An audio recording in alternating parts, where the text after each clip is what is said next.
Hi guys, Jason Smith here. Welcome to the AskGolfNut channel. So today we're doing the STZ230 Fairway wood. So just imagine this one being a shrunken down version of their driver. They've got the Z and the X in the driver. They only make the Z in the Fairway wood. It's got the very same visual tech that you could see in the driver, but in the Fairway wood, but a little bit smaller. So we've still got the CORTECH chamber, we've still got that blue, very vibrant blue insert at the sole of the golf club. That's to allow the whole face to flex, especially when you hit it out the bottom of the golf club, like those nasty thin shots that sometimes happen. So the whole face flexes, and because it's TPU, or the same stuff that your mobile phone cases are made from, it's soft and squishy and it improves sound, allows the face to flex, and also means because of the space they've got in there, they can sneak a little 3 gram weight in there to try and tune the center of gravity, because they've got an extended 8 gram weight in the back for stability purposes, and to try and make sure it doesn't spin too much and all that, you haven't got any unwanted spin. You've got that 3 gram weight that you cannot see in there. You've got the same carbon crown, that lovely thing that we like to see now. Basically the carbon there is to basically strip away weight from the titanium, which they can then redistribute in that rather large back weight in the back. So they've got a new face on for this year. It's got a new variable face thickness mass 1C or something. It is steel face. Basically it's variable face thickness, so when you hit it on different parts of the face, which we all do, we retain ball speed. Right, what we'll do, we're going to go put it on a hole. Let's go on a par 4 where we can actually hit it down the fairway. Let's go change data sets and stuff so we get a different line, and let's go see how this little old thing gets on. Okay, so data set now changed. We're out at the Farms, hole 1. It's a par 4, 383 yards, and because it's 383 yards, I would be actually hitting my fairway wood off of this. I would not be hitting driver. The green is down on the left-hand side, so the dog leg right to left would favour that kind of little drawy shot. But right, so let's give this one a hit, because it's got the CORTECH chamber in there and it's got the carbon, so it is a carbon club, so it shouldn't have that titanium ting that we've had in previous years. So let's give it a hit, because down by the golf ball you have that look of the carbon in there, which is quite nice to look at, but it is glossy as well with the shiny black and the Runbird logo at the top saying please hit me here. And oh, we'll talk about the shaft in a sec.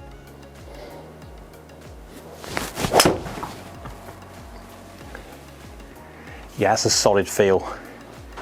That is a properly solid feel. Cool, it's getting down there as well. 247. My normal carries around about sort of like the 242, 245, give or take. 108 miles an hour. 156 ball speed, 145 efficiency, that's good. That's kind of driver efficiency, that is. Sound. The sound is, some people care, some people don't, but the sound is a slightly more steel version, louder version, higher crisp pitch version than the driver. It has got carbon, you can hear the carbon there, but it has got that MAS 1C, whatever that is. Any metallurgists down there in the comments, let me know what that is, but you can feel it.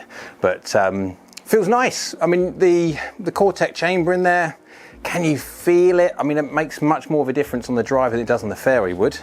But again, this is a baby version, you could say, of the drivers.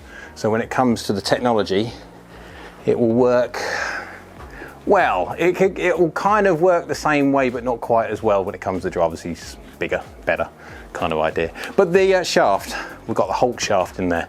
We have the green hazardous RDX smoke. 6.0, 75 grams for all the guys that care. I actually do quite like the look of it, to be fair. I'm not really worried about shafts, generally speaking, but yeah, the feeling of that is solid, and solid down there at 270.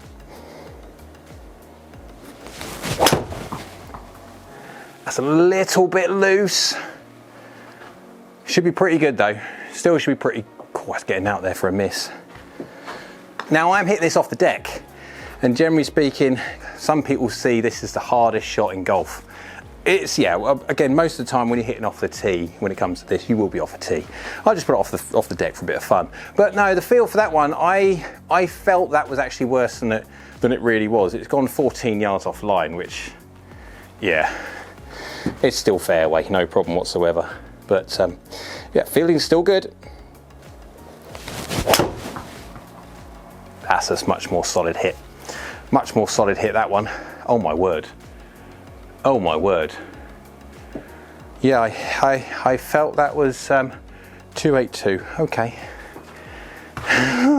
So that was slightly heely, but more as a middle, vertically. Wow. 108, 155, 144 efficiency. That was a solid hit. As soon as I hit it, I could tell that was a solid hit. That felt solid, and yeah, 260 carry. Okay, so my upper one's normally about 250, so we're talking 10 yards or so, but 108, see, 108's my upper level when it comes to swing speed. And I wouldn't say I'm overly springy today. That's what happens when you get older. But no, the feeling, yeah, you can, when I feel I'm hitting it well, like that one there, that you can, it's a softer punch. It's nowhere near as soft, I say soft, it's nowhere near as quiet as carbon feel as the drivers, no, but it's a smaller head and it's got that steel face. So, right, let's go give it another go, because it'd be interesting to give this one a hit loads of times around the face to see how forgiving this thing is, because you have got that back weight, that stabilising back weight, and you have got that weight at the front, but they're saying, Mizuno saying, therefore stabilising spin more than anything else. But it'll be interesting to see just how forgiving this is. How far off the middle can you hit this and it still goes where you want it to. Oh, is it Gats a little bit more brave? Yeah, that's going to be left edge. Go on. Oh, God, let's see how that carried still. 2.5, what was that? 256 carry. See, yeah, I overclosed the face a fraction that time then. That's what given it its turn. But wow, that is really popping out there. Now, I mishit that fractionally high on the face and I could feel it. Shall we give it one more go?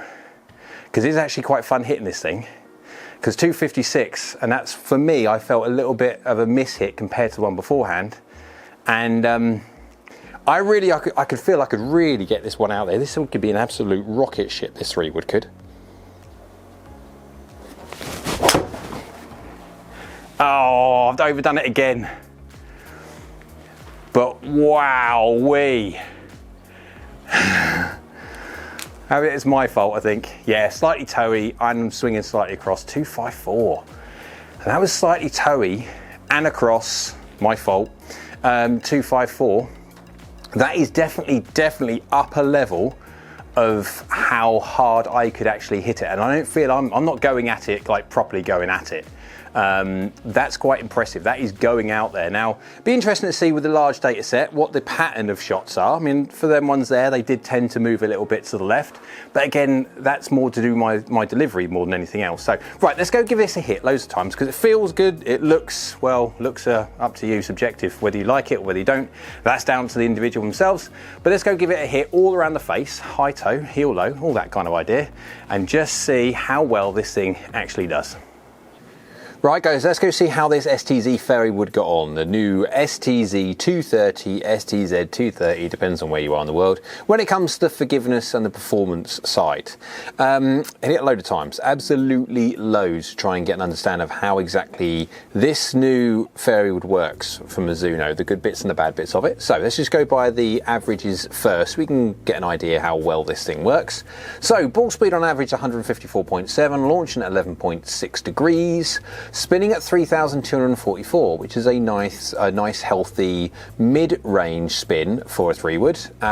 Peaking height at 36 yards in the air, descending at 42 degrees. That's quite surprising.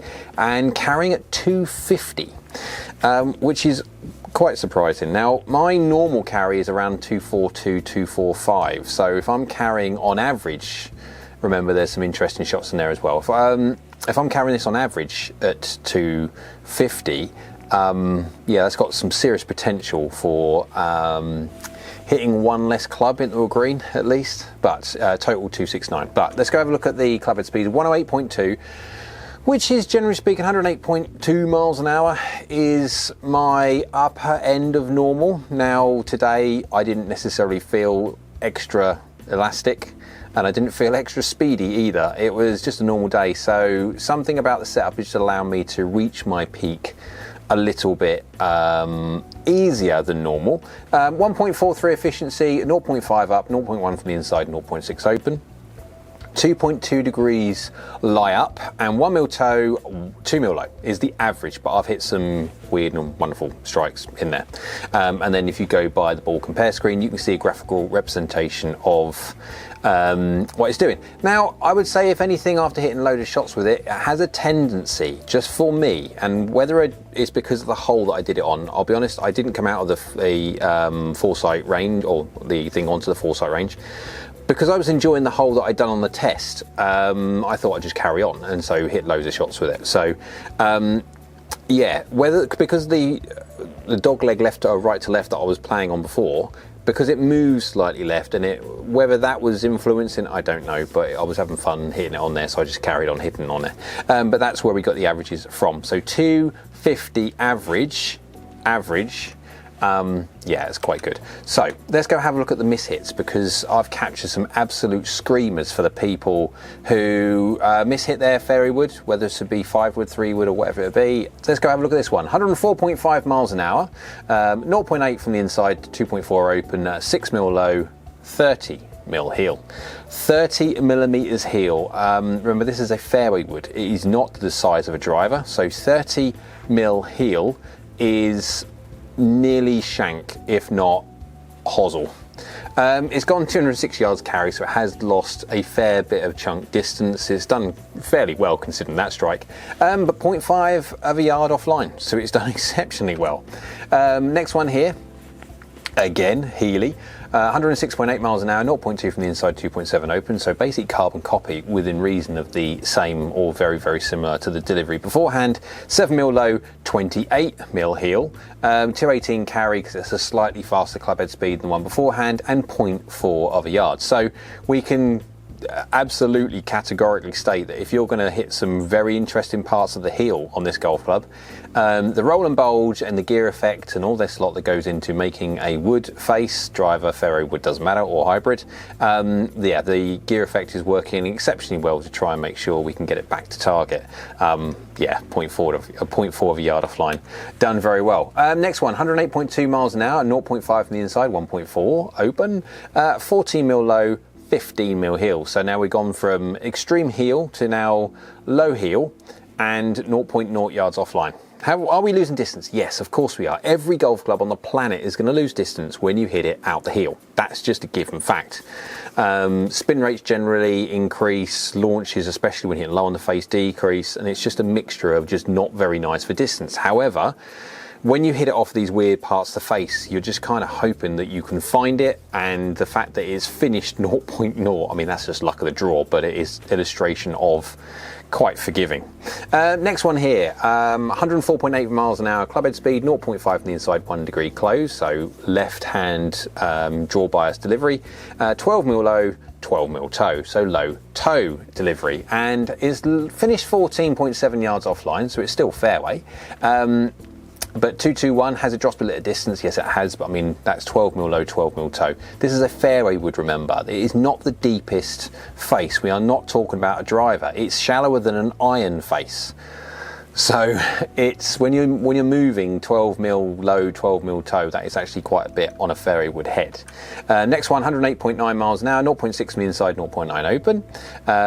0 mil high, 12 mil toe. So this is the only one here that I've found that, if I was to say one thing, I would possibly say that if anything, it has a tendency to want to slightly overgear towards the draw on a toe strike.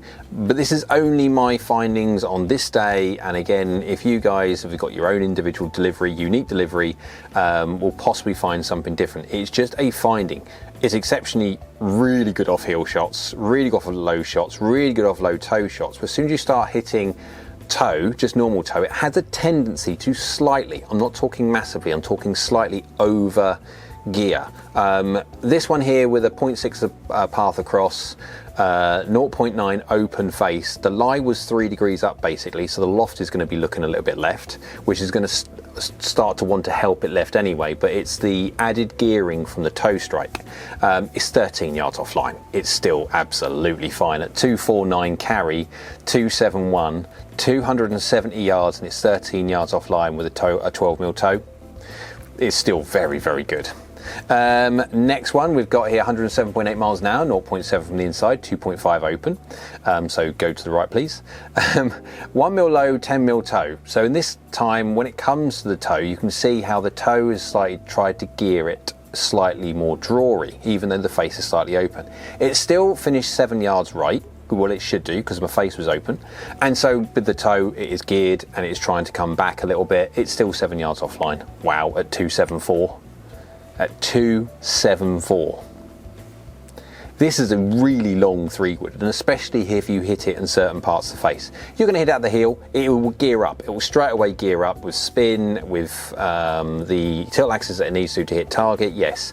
But if you're looking to try and bomb this, and you are quite finite in how you hit it, this could be an absolute rocket ship. So 103.2 miles an hour, so down the speed back a little bit, 1.1 from the inside, 0.7 open.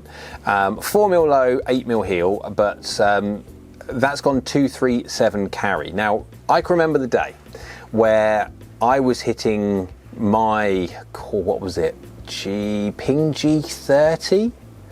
I kept that for a long time because I just liked it a lot. And I was averaging 232, 233. That was my average carry for that Ping 3-wood. This is a slower swing, 103 miles an hour, and I swing faster than that, even with my old G30 3-wood. And this is 5 yards longer when it comes to a slower swing. So the technology has moved on. Springy faces, CORTECH chambers and stuff like that is to allow the face to flex. The variable face thicknesses that golf clubs have got nowadays are just more trampoliny, more springy.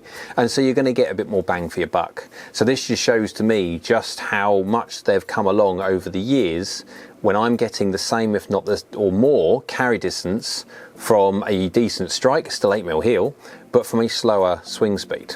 But yeah, right, last one is the one I just wanted to capture for, I've named it Stop Messing Around and Hit a Good Shot.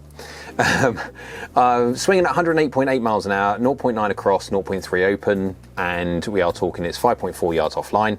1 mil high, 3 mil toe. So that's my normal strike-ish. 3 mil toe, 1 mil high is nothing, it's 1 millimeter. That's carried 264 at 288. So 290 basically for a 3-wood is massive. Now that is nearly 20 yards longer than what I would expect a 3-wood to go. It's launching high and it's spinning. It's not spinning low. I mean, 2.5 is a high driver spin. And these, out of all the shots that I was getting, these are the ones that are on the lower side of spin. So we're not talking this 2.5 is the normal and it drops into 1900s, 1800s, and effectively for a 3-wood that would be pointless. No, this is the lower part of the spin rate that I was capturing. And when you catch one a little bit low spinner, wow, does that get that ball out there. Now, if I was using this normally now going forward, I would be looking at this information and saying, look, okay, it's great having a golf club that can go out there, 3-wood that can go out there 290. For me, I'll be honest, I would get the loft because this has got that loft sleeve, which I can move the loft 2 degrees up, 2 degrees down, 1 degree up, 1 degree down, and actually move it upright if I needed to. I don't, but that's what it's got on the loft sleeve. I can move it around a little bit, and because of that, I'd be thinking about probably putting the loft up to try and dial the old girl back a bit. Remember, when we're talking about is carrying on average 250, going was at 36 yards up in the air and 42 degrees ascent angle, that's at its standard 15 degrees. I reckon if I was to go get that and then pop that up to its maximum 17 degrees, that's going to take some distance off.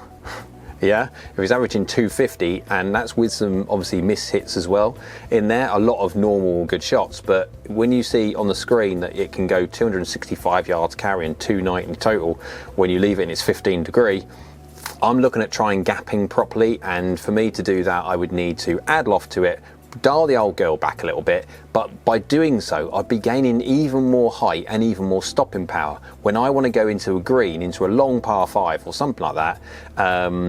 I want golf clubs that I can control, and the fact that this thing punches that ball out there ridiculous nature, I can increase the loft, and if I can increase the loft I can increase the height, and if I can increase the height it also goes into the green with some added control. So an interesting mix to go forward. I need to do some more testing with it, definitely, but potentially a very useful club in people's bags if you've got a 3-wood that has got the capability of producing that much speed, so you have to then look at lofting it up, which is great to control the distance, but it gives you more height and it gives you more control. Anyway, so my conclusion is to the STZ Fairway wood. When it comes to the drivers with all CORTECH chambers and stuff like that, you possibly feel the input of the CORTECH chamber and stuff like that more in the drivers than you do in the Fairway wood. Okay, the Fairway wood is a smaller construction, smaller design than the driver, but you can still use and see the benefits that you get when you hit it low on the face and heely and stuff like that. That's definitely the CORTECH chamber working. It's a mid to low, but mid profile, spin profile 3-wood.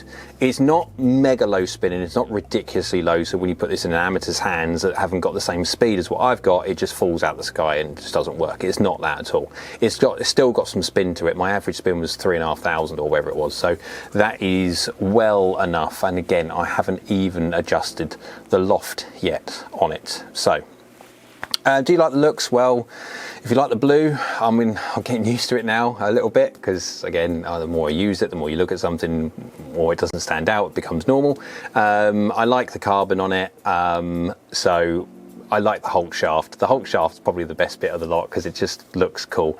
Do I care about it? No, I'm not really shaft sensitive, so it doesn't really matter to me, but it's a good little thing to have. And especially when you look at the custom fit options that Mizuno make or have as an option for their 3-woods, it's no different to the drivers, and it's massively long, so you definitely won't have a struggle getting custom fit for the right shaft in this thing. So anyway, hope you liked the video. If you did, go on, give it a good old thumbs up down there if you would, that'd be great. Down there also, way down there is a little red button, that's a subscribe button. If you can click that one, that would also be good for the channel. And while you're at it, down there's a little bell icon, that's a notification bell. Click that one and that will let you know next time I upload another video. So I hope you're well, and we'll see you again soon.